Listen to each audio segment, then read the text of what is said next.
എല്ലാവർക്കും നമസ്കാരം. നമ്മൾ ഇന്നിവിടെ ഡിസ്കസ് ചെയ്യാൻ പോകുന്നത് സൈക്കോളജിയിലെ ഇമ്പോർട്ടൻ്റ് ആൻഡ് ഇൻട്രസ്റ്റിംഗ് ടോപ്പിക്കായ ഇൻഡിവിജ്വൽ ഡിഫറൻസസിനെ പറ്റിയാണ്. Individual differences understanding the uniqueness of every learner, അതായത് ഓരോ വിദ്യാർത്ഥിയും തമ്മിലുള്ള വ്യത്യാസങ്ങൾ. So introduction to individual differences. First point, no two persons are alike.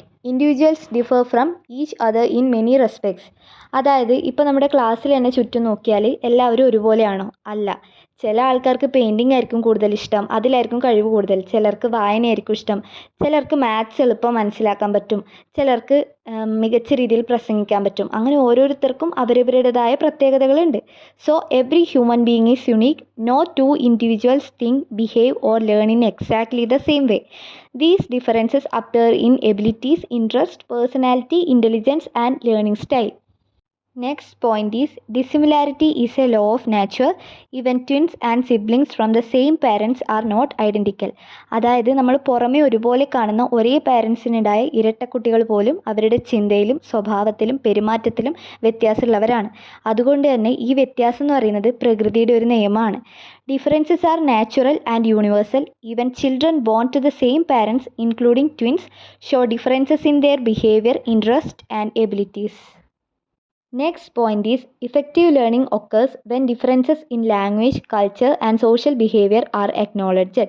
അതായത് വിദ്യാർത്ഥികളുടെ ഭാഷ, സംസ്കാരം, സോഷ്യൽ ബാക്ക്ഗ്രൗണ്ട്സ് എന്നിവയൊക്കെ അധ്യാപകർ അംഗീകരിക്കുകയും റെസ്പെക്റ്റ് ചെയ്യുകയും ചെയ്താൽ മാത്രമേ അവരുടെ പഠനം effective ആവുന്നുള്ളൂ. Understanding their diversity helps create a supportive learning environment. So the last point is, the teacher's challenge to acknowledge, celebrate these differences and maximize growth in each child. അതായത് ഓരോ വിദ്യാർത്ഥിയുടെയും പ്രത്യേകതകളെ തിരിച്ചറിയുകയും അവരെ അതിനായിട്ട് എൻകറേജ് ചെയ്യിപ്പിക്കുകയും അവരുടെ ടാലൻസിനെ പരമാവധി വളർത്താനും ഹെൽപ്പ് ചെയ്യുന്നതാണ് ഒരു അധ്യാപകൻ്റെ പ്രധാന ചുമതല എന്ന് പറയുന്നത്. So, by understanding individual differences, we can create a classroom where every child feels valued and supported. Now, let us move to the next part, defining individual differences and what are individual differences. അതായത് ഇതുവരെ നമ്മൾ മനസ്സിലാക്കിയതുപോലെ ഓരോ കുട്ടിയും വ്യത്യസ്തരാണ്. എന്നാൽ individual differences എന്നത് ശരിയായിട്ട് എന്താണ് മീൻ ചെയ്യുന്നത് നോക്കാൻ വേണ്ടി നമുക്ക് 3 സ്കോളേഴ്സ് അവരുടേതായ ഡെഫിനിഷൻ ഇൻഡിവിജ്വൽ ഡിഫറൻസസിന് നൽകിയിട്ടുണ്ട്. അത് എന്തൊക്കെയാണെന്ന് നോക്കാം. അതിൽ ഫസ്റ്റ് സ്കോളർ എന്ന് പറയുന്നത് കാർട്ടർ ബി ഗുഡ് എന്ന് പറയുന്ന സ്കോളറാണ്. അദ്ദേഹം പറഞ്ഞത് എന്താണെന്ന് നോക്കാം. Carter B. Good defined individual differences as the variations or deviations among individuals which distinguish one individual from another. This means individuals differ in many ways in abilities, interests, attitudes and behavior. അതായത് ഇദ്ദേഹം പറയുന്നതനുസരിച്ച് വ്യക്തികൾ തമ്മിലുള്ള വ്യത്യാസങ്ങളാണ് individual differences എന്ന് പറയുന്നത്. അതുകൊണ്ട് അവരുടെ കഴിവ്, താല്പര്യം, സ്വഭാവം, മനോഭാവം എല്ലാം ആളുകൾ തമ്മിൽ വ്യത്യസ്തമായി മാറിക്കൊണ്ടേയിരിക്കും. So next scholar is Skinner. Skinner said that today we think of individual differences as including any measurable aspect of the total personality. This tells us that individual differences cover every measurable part of a person's personality like intelligence, behavior, emotions and thinking style. അതായത് Skinner പറയുന്നത് എന്താണെന്ന് വെച്ചാൽ നമ്മുടെ പേഴ്സണാലിറ്റീനെ അളക്കാവുന്ന എല്ലാ പാർട്ടും individual ഡിഫറൻസസിൽ ഉൾക്കൊള്ളുന്നുണ്ട്. അതായത് നമ്മുടെ ബുദ്ധി, behaviour, feelings, emotions, thinking style ഇവയൊക്കെ വ്യത്യാസങ്ങൾ ഉണ്ട് എന്നാണ് അദ്ദേഹം പറയുന്നത്. Next scholar is Woodworth and Marquis stated that individual differences are found in all psychological characteristics. This means differences exist not only in looks or skills but also in mental and emotional abilities. അതായത് ഇവർ പറയുന്നതെന്ന് വെച്ചാൽ നമ്മുടെ സൈക്കോളജിക്കലായിട്ടുള്ള എല്ലാ പാർട്സും individual ഡിഫറൻസസിൽ കാണാം. അതായത് നമ്മുടെ മനസ്സിൻ്റെ പ്രവർത്തനം, നമ്മുടെ ഇമോഷൻസ്, പഠനശേഷി ഇവയിലെല്ലാം വ്യത്യാസങ്ങളുണ്ട് എന്നാണ് ഇവർ പറയുന്നത്. So individual differences refer to the unique qualities that make each person different from others like physically, mentally, emotionally and socially. Now that we understand what individual differences mean, let us see how they are classified. Individual differences are mainly divided into 2 broad categories, inter-individual differences and intra-individual differences. അതായത് ഇപ്പോൾ നമ്മൾ individual differences എന്താണെന്ന് നമുക്ക് മനസ്സിലായി. അത് എങ്ങനെയാണ് വിശദീകരിക്കുന്നത് നമുക്ക് നോക്കാം. ഈ ഇൻഡിവിജ്വൽ ഡിഫറൻസസിനെ 2ആയിട്ട് കാറ്റഗറി ചെയ്തിട്ടുണ്ട്. First one inter individual differences and second one intra individual differences. So the first is inter-individual differences. This refer to differences between two or more individuals. This means that person A and person B have different abilities, interests, and personality traits. For example, one student may be very good at maths, while another excels in drawing. One child might be shy, while another is very confident and social. അതായത് ഈ ഇൻ്റർ individual differences എന്ന് പറയുന്നത് രണ്ടോ അതിലധികമോ വ്യക്തികൾ തമ്മിലുള്ള വ്യത്യാസങ്ങളാണ്. അതിൽ ഇപ്പോൾ പേഴ്സൺ എയും പേഴ്സൺ ബിയും എടുത്താൽ അവരുടെ ടാലൻസ്, ഇൻട്രസ്റ്റ്, ബിഹേവിയർ എന്ന് പറയുന്നത് എല്ലാം വ്യത്യസ്തത പുലർത്തുന്നവയായിരിക്കും. ഇപ്പോൾ എക്സാമ്പിൾ പറയുകയാണെങ്കിൽ ഒരു കുട്ടിക്ക് മാത്സ് വളരെ എളുപ്പമായിരിക്കും, അതിൽ നല്ല കഴിവുണ്ടാവും. പക്ഷെ മറ്റൊരാൾ എന്ന് പറയുന്നത് ഡ്രോയിങ്ങിൽ വളരെ കഴിവുള്ള ഒരാളായിരിക്കും. സോ നെക്സ്റ്റ് ആൾ എന്ന് പറയുന്നത് ഇൻട്രോവേർട്ട് ആയിരിക്കാം, മറ്റൊരാളോ സോഷ്യലി ഭയങ്കര കോൺഫിഡൻ്റ് ആയിട്ടുള്ള ആളാകാം. അതാണ് ഈ ഇൻ്റർ ഇൻഡിവിജ്വൽ ഡിഫറൻസസിൽ വരുന്നത്. Next category is intra-individual differences. These refer to variations within the same person. This means a single individual may have different strength and weakness in different areas. For example, a student may be good in science but weak in language, or excellent in sports but average in academics. ഇവിടെ ഉദ്ദേശിക്കുന്നത് എന്താണെന്ന് വെച്ചാൽ ഈ intra individual differences എന്ന് പറയുന്നത് ഒരു വ്യക്തിയുടെ ഉള്ളിൽ തന്നെയുള്ള വ്യത്യാസങ്ങളാണ്. അത് ഈ ഒരാളുടെ പല മേഖലകളിലുള്ള ടാലൻസ്, അവരുടെ സ്ട്രെങ്ത്ത്, വീക്ക്നെസ് ഇതൊക്കെ വ്യത്യാസപ്പെടാമെന്ന് കാണിക്കുന്നവയാണ്. ഇപ്പോൾ എക്സാമ്പിൾ പറയുകയാണെങ്കിൽ ഒരു കുട്ടിക്ക് സയൻസിൽ നല്ല കഴിവുള്ളവനായിരിക്കും, പക്ഷേ കുട്ടി തന്നെ ലാംഗ്വേജ് സബ്ജക്ട്സ് വരുമ്പോഴത്തേക്കും വീക്കായിരിക്കാം. അഥവാ ഇപ്പോൾ സ്പോർട്സിൽ വളരെ ഗുഡായിട്ടുള്ള ഒരു കുട്ടിയാണെങ്കിൽ അക്കാഡമിക്സിൽ വരുമ്പോഴത്തേക്കും ആവറേജ് ആയിരിക്കാം. So inter individual means differences between people and intra individual means differences within one person. Let us move forward and explore the key areas where individual differences appear. Every human being is unique, and this uniqueness can be seen in several dimensions such as physical, intellectual, emotional and motor abilities. അപ്പോൾ individual ഡിഫറൻസസിൽ കാണുന്ന പ്രധാന മേഖലകളെക്കുറിച്ച് നമുക്ക് പഠിക്കാം. ഓരോ മനുഷ്യരും വ്യത്യസ്തരാണ്. അപ്പോൾ ഈ പ്രത്യേകതകളെ ഫിസിക്കലായിട്ടും ഇൻ്റലക്ച്വലായിട്ടും ഇമോഷണലായിട്ടും ആൻഡ് മോട്ടോർ എബിലിറ്റീസ് ആയിട്ടും നമുക്ക് കണക്കാക്കാം. The first dimension is physical differences. This includes height, weight, body structure, facial features, complexion and general appearance.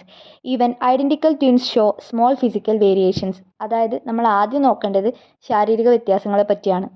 Height, weight, body structure, facial features, complexion, general appearance ഇതൊക്കെ കുട്ടികളിൽ വ്യത്യാസമായിരിക്കും.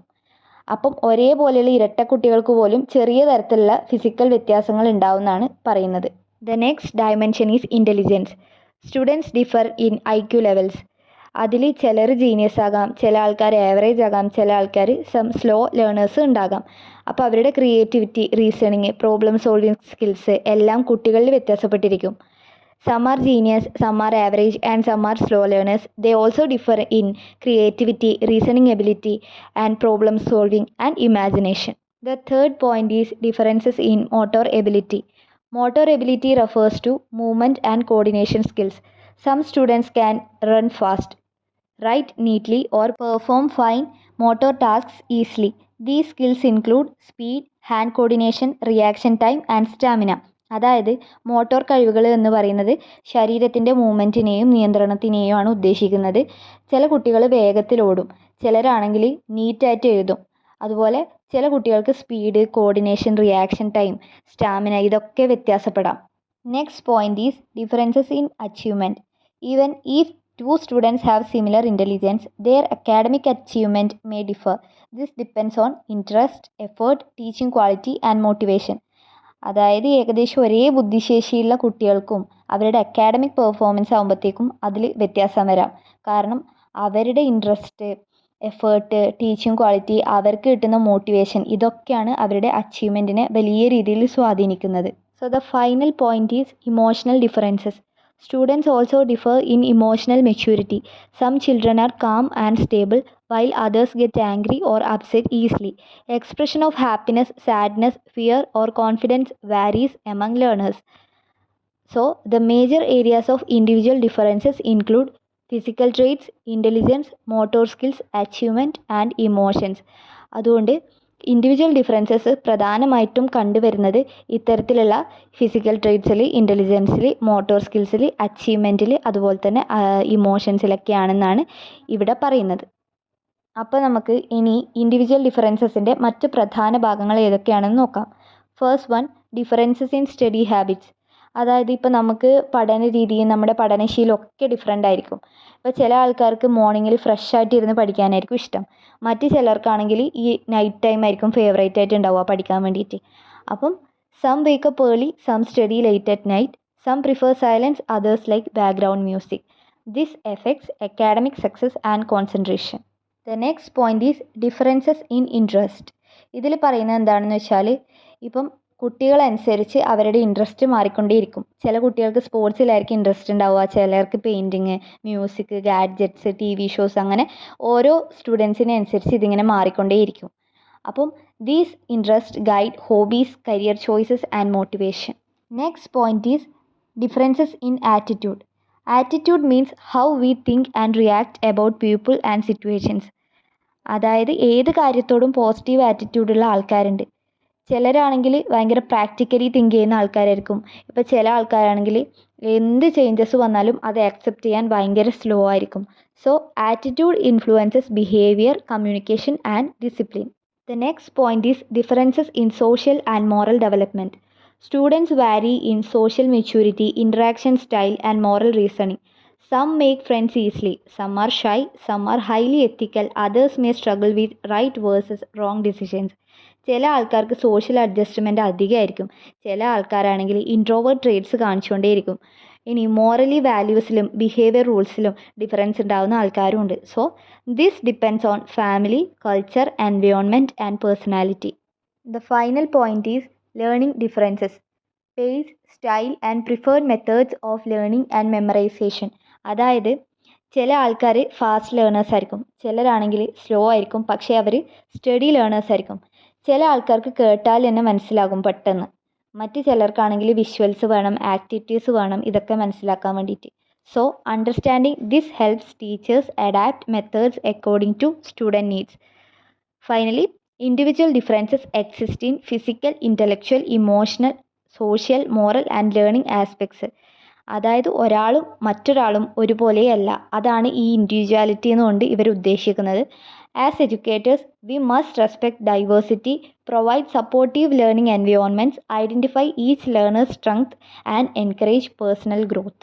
Now that we discussed various dimensions of individual differences, let us understand why it is important in education. The first point is the same curriculum, methods and discipline cannot serve all children. That is, a single teaching method or one standard curriculum cannot meet the needs of every student. Each learner has a different learning pace, interest and background. Therefore, education should not be one size fits all. അതായത് ഒരൊറ്റ പഠന രീതി കൊണ്ടോ ഒരൊറ്റ പാഠ്യരീതിയോ എല്ലാവർക്കും effective ആവണമെന്നില്ല. ഓരോ വിദ്യാർത്ഥിയുടെയും പഠനവേഗവും ഇൻട്രസ്റ്റും ബാക്ക്ഗ്രൗണ്ടും എല്ലാം വ്യത്യാസമാണ്. അതുകൊണ്ട് തന്നെ ഒരൊറ്റ കരിക്കുലം കൊണ്ടോ മെത്തേഡ് കൊണ്ടോ ഡിസിപ്ലിൻ കൊണ്ടോ അതെല്ലാ കുട്ടികളിലേക്കും എത്തിക്കാൻ പറ്റിക്കൊള്ളണമെന്നില്ല. Next point is education must be tailored to individual needs, abilities and traits. That is, teaching should be customized according to each student's needs, talents and personality. When learning is adapted to the child learns better and grows confidently. ഓരോ വിദ്യാർത്ഥിയുടെയും needs, talents, personality ഇവയൊക്കെ പരിഗണിച്ചിട്ടുള്ളൊരു പഠനമാണ് വേണമെന്നാണ് ഈ point പറയുന്നത്. ഈ വിദ്യാർത്ഥിയുടെ പ്രത്യേകതകൾ പ്രകാരം ഈ പഠനത്തിൽ ഡിഫറൻസ് വരുത്തുമ്പോൾ അവർക്ക് കൂടുതൽ നല്ല രീതിയിൽ പഠിക്കാൻ കഴിയുകയും അവരുടെ കോൺഫിഡൻസ് വർദ്ധിക്കുകയും അത് അവരെ വളരാൻ നല്ല രീതിയിൽ പ്രചോദിപ്പിക്കുകയും ചെയ്യുന്നുണ്ട്. The next point is aims, curriculum and teaching methods must be linked to individual differences. That is, the goals of education, the curriculum we use and the teaching techniques should be based on children's differences. When planning lessons, teachers should consider different learning styles and abilities. The last point is the goal is to create a particular setting for each student that balances individual instruction with group interaction. That is, schools should provide opportunities for personalized learning while also encouraging group activities and teamwork. A balanced approach helps students learn from teachers individually and from peers socially. അതായത് ഒരു കുട്ടിക്ക് വ്യക്തിഗത പഠന സഹായവും ഈ കൂട്ടായ പ്രവർത്തനത്തിലൂടെയുള്ള അവസരവും ഒരുമിച്ച് ലഭിക്കുന്ന വിധത്തിലുള്ള ഒരു ലേണിംഗ് എൻവയോൺമെൻറ്റ് ഉണ്ടാക്കണം.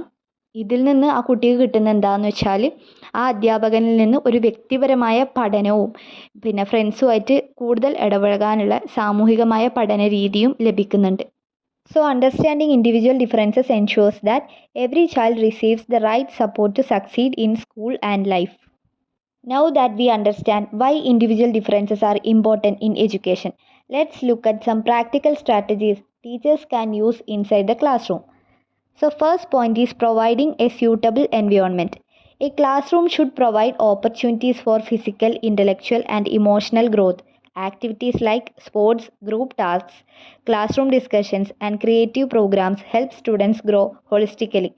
അതായത് ക്ലാസ് റൂം എൻവയോൺമെൻറ്റ് ഈ കുട്ടികളുടെ മുഴുവൻ ഡെവലപ്മെൻറ്റിനെയും സപ്പോർട്ട് ചെയ്യേണ്ടതാണ്. ഈ sports, group works, discussions, creative programs ഇവയൊക്കെ കുട്ടികളിൽ കോപ്പറേഷൻ, കോൺഫിഡൻസ്, ക്രിയേറ്റിവിറ്റി ഒക്കെ ഉണ്ടാക്കുന്നവയാണ്. അപ്പം സിംപ്ലി പറഞ്ഞാൽ ഈ class room must make students feel safe, motivated and active. ഒരുമിച്ച് നിന്ന് പഠിക്കാനുള്ള ഒരു സൗകര്യം ഈ ക്ലാസ് റൂമിൽ നിന്ന് ഈ കുട്ടികൾക്ക് ലഭിക്കണം. Next point is proper knowledge of students potential. That is teachers should understand each students strength, weakness, interest and talents. Tools like aptitude test, interest inventories and observation help teachers know students better. അതായത് ഓരോ കുട്ടിയുടെയും കഴിവിനെയും ഇൻട്രസ്റ്റിനെയും ഈ teacher കുറേ detail ആയിട്ട് മനസ്സിലാക്കാനുണ്ട്. ഈ intelligence ടെസ്റ്റിലൂടെയും ഒബ്സർവേഷനിലൂടെയും aptitude ടെസ്റ്റിലൂടെയൊക്കെ ഉപയോഗിച്ചിട്ട് ഈ കുട്ടികളുടെ potential ഈ ടീച്ചറിന് നല്ല രീതിയിൽ മനസ്സിലാക്കാൻ പറ്റും. ഇത് സിംപ്ലി പറയുകയാണെങ്കിൽ no your student before teaching dum. ഈ കുട്ടിയെ മനസ്സിലാക്കിയിട്ട് അതിനനുസരിച്ചുള്ള ഒരു ടീച്ചിങ് ഈ കുട്ടിക്ക് കൊടുക്കണം. Third point is ability grouping. That is, students can be grouped based on ability levels for some activities. Slow learners together for support, advanced learners together for enrichment.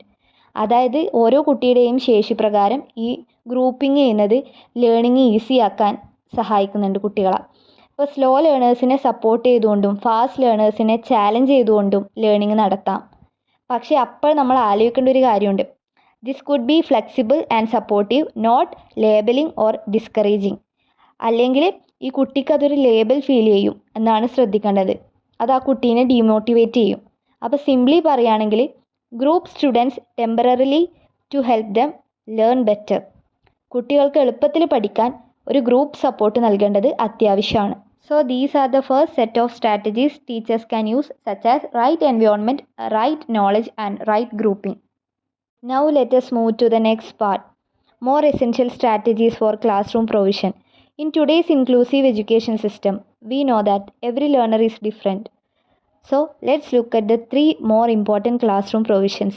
The first one is adjusting the curriculum. That is, adjusting the curriculum means making it more flexible and student-centered. Instead of a fixed one-size-fits-all syllabus, we provide opportunities based on student interest, ability and readiness. This helps every child engage actively and learn better. അതായത് ഈ curriculum എന്ന് പറയുന്നത് ഒരു റിജിഡായിട്ട് follow ചെയ്യുന്ന കാര്യമല്ല. പക്ഷേ ഈ സ്റ്റുഡൻറ്റിൻ്റെ ability, interest ഇവയൊക്കെ പരിഗണിച്ചിട്ട് ഫ്ലെക്സിബിളായിട്ട് മാറ്റാൻ പറ്റുന്ന ഒരു കാര്യമാണ്. ഇങ്ങനെ ചെയ്യുമ്പോൾ ഈ കുട്ടിക്ക് പഠിക്കാനും അത് അണ്ടർസ്റ്റാൻഡ് ചെയ്യാനും കൂടുതൽ ഈസി ആയിട്ട് വരും. അപ്പോൾ അവർക്ക് അവരുടെ പേസിൽ നിന്ന് പഠിക്കാൻ തന്നെ ഒരു പ്രോത്സാഹനം ലഭിക്കുകയും ചെയ്യും. Next point is adjusting teaching methods. That is, not all students learn in the same way. So teachers should be free to adopt different teaching techniques like project method, storytelling, activities, visual aids and technology. By using varied methods, we make learning effective and enjoyable for every group of learners. അതായത് ഓരോ കുട്ടിയും പഠിക്കുന്ന രീതി ഒരുപോലെ ആയിരിക്കില്ല. അതിനാൽ ഈ project method, കഥ പറയൽ, activity based learning, ICT tools തുടങ്ങിയവയെല്ലാം ഉപയോഗിച്ചിട്ട് വേണം ടീച്ചിങ് മെത്തേഡ്സ് മാറ്റി മാറ്റി ഉപയോഗിക്കാൻ വേണ്ടിയിട്ട്. അപ്പോൾ ഇങ്ങനെ ചെയ്യുമ്പോൾ ഈ കുട്ടിക്ക് കോൺസെപ്റ്റ് എളുപ്പത്തിൽ ക്ലിയർ ആവാനും ലേണിംഗ് എൻഗേജ് ആവാനൊക്കെ കാരണമാവും. The third point is adopting special programs. That is, some learners may require specialized learning plans. Methods like the Dalton plan, Winnetka plan and programmed learning help students learn step by step at their own pace with individualized support. This ensures no child is left behind. അതായത് ചില കുട്ടികൾക്ക് individualised support ആവശ്യമായിട്ട് വരും. അപ്പോൾ ഈ Dalton plan, വിനെtka plan, programmed learning പോലെയുള്ള special learning techniques ഉപയോഗിക്കാം. അപ്പോൾ ഇതിലൂടെ ഓരോ കുട്ടിയും അവരുടേതായ സ്പീഡിൽ പഠിക്കാൻ അവർക്ക് അവസരം ലഭിക്കുകയാണ് ചെയ്യുന്നത്. അപ്പോൾ ഇതുവഴി സ്ലോ ലേണേഴ്സിന് പോലും കോൺഫിഡൻ്റ് ആയിട്ട് മുന്നോട്ട് പോകാൻ പറ്റും. So these strategies help us build a truly inclusive and supportive classroom environment. Now we are moving to the final part, a framework for action. Before we discuss the importance of flexibility, adapted teaching and student-centered learning, now we will look at specific actionable steps that help create a truly inclusive classroom. Let's go through each guideline. The first guideline is selective courses. That is, students should have choices within the curriculum so they can study subjects that match their interest and strength. അതായത് ഈ സ്റ്റുഡൻസിന് അവരുടെ കരിക്കുലത്തിൽ options കൊടുക്കാൻ പറ്റും. അത് അവർക്ക് ഇഷ്ടമുള്ള subjects തിരഞ്ഞെടുക്കാനുള്ള അവസരം കിട്ടുമ്പോൾ അവരുടെ പഠനത്തിൽ അതൊരു മോട്ടിവേഷൻ ആവാനും അത് സക്സസ്സിലേക്ക് എത്തിക്കാനും കാരണമാവും. Next guideline is manual and mechanical skills.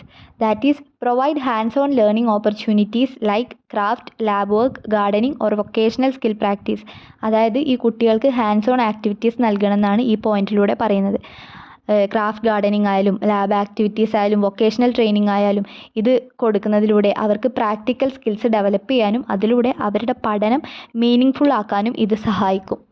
Next is remedial instruction. That is offer targeted help to students who struggle through extra support sessions or simplified material. ഈ പഠനത്തിൽ ബുദ്ധിമുട്ടുള്ള കുട്ടികളുണ്ടാവുമല്ലോ, അപ്പോൾ അവർക്ക് റെമഡിയൽ ക്ലാസ്സസ് നൽകിയിട്ട് അങ്ങനെ അവരെ എക്സ്ട്രാ സപ്പോർട്ട് കൊടുത്തിട്ട് അവരുടെ സ്ലോ ആയിട്ടാണെങ്കിലും അവർക്ക് സ്റ്റഡി ആയിട്ട് മുന്നോട്ട് പോകാൻ പറ്റും എന്നുള്ള വിധത്തിൽ എത്തിക്കുന്നതാണ് ഈ പോയിന്റിലൂടെ പറയുന്നത്. Next one is guidance and counselling. That is support students in there personal, emotional and social development and adapted assignments that modify assignments based on student ability. For example, shorter tasks or visual support for some learners. അതായത് എല്ലാവർക്കും ഒരേ homework കൊടുക്കാതിരിക്കുക. അപ്പം സ്റ്റുഡൻറ്റിൻ്റെ ലെവലിനനുസരിച്ച് assignments adjust ചെയ്യാൻ പറ്റും. അപ്പം ചിലർക്ക് pictures support ചെയ്യണം, കുറച്ചാൾക്ക് work, guided work sheets എന്നിവ കൊടുക്കണം എന്നാണ് ഈ പോയിന്റിലൂടെ പറയുന്നത്. Next is care for under achievers. That is, identify students who lag behind and provide special strategies to uplift them. ഇപ്പോൾ താഴ്ന്ന അക്കാഡമിക് പെർഫോമൻസ് ഉള്ള കുട്ടികളുണ്ടാവും. അത്തരത്തിലുള്ള കുട്ടികളെ കണ്ടുപിടിച്ച് തിരിച്ചറിഞ്ഞ് അവർക്ക് അതിന് വേണ്ടിയിട്ടുള്ള സപ്പോർട്ട് നൽകണം എന്നാണ് പറയുന്നത്. അതായത് patience, motivation, step by step learning സപ്പോർട്ടൊക്കെ കൊടുക്കണം. Next is parent education. Educate and involve parents to support learning at home. അതായത് പാരൻസിനെ ഇതിൽ ഇൻവോൾവ് ചെയ്യിക്കണം. വീട്ടിലൊരു ലേണിംഗ് എൻവയോൺമെൻറ്റ് തന്നെ ഉണ്ടാക്കണം. ആ കുട്ടീനെ സപ്പോർട്ട് ചെയ്യാനും പാരൻസിനെ എഡ്യൂക്കേറ്റ് ചെയ്യിക്കണം. The last one is flexible curriculum. Maintain a dynamic curriculum that can be adapted when needed. അതായത് കരിക്കുലം റിജിഡ് ആക്കാതെ ഫ്ലെക്സിബിളായിട്ട് മാറ്റണം. ഈ കുട്ടികളുടെ പേസ്, ബാക്ക്ഗ്രൗണ്ട്, എബിലിറ്റി എല്ലാം കൺസിഡർ ചെയ്തുകൊണ്ട് അതിന് മാറ്റം വരുത്തണം. So these are the practical guidelines to make inclusive education more meaningful and result oriented. Finally, inclusive education is not just a policy, it's a promise we make to every child. Thank you so much for watching.